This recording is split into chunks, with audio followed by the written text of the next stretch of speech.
This is part 2 of finding my old journal.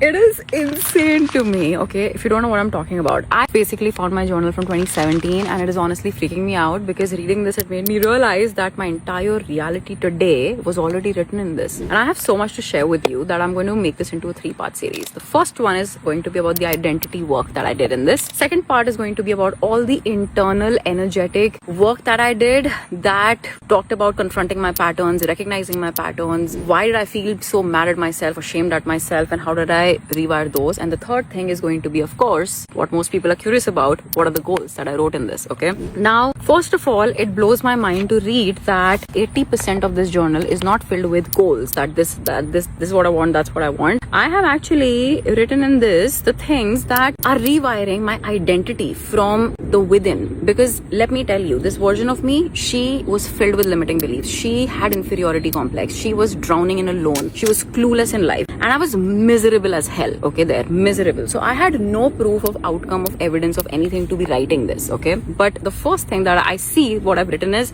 I am so grateful for today. I am so grateful for my life. I am so thankful for my clothes, my health. I am very thankful for an extremely perfect, clear skin, for the climate. I'm extremely confident. I'm successful and rich.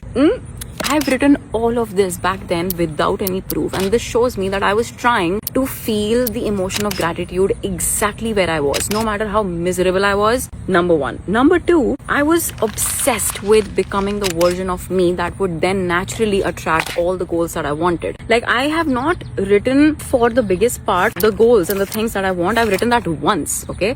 But apart from that, I am unstoppable. I am abundant. I achieve whatever I want to achieve. I am fearless. Everything is happening in my favor. I've written these things without the evidence, without the proof, because the biggest mistake that I feel people make is this. Like, you are focused on this goal, this desire, that desire, but what about the person that you are becoming? I can now say confidently that my confidence, my fearlessness, every single thing, I owe it to the version of me 9 years ago. She did the work, okay?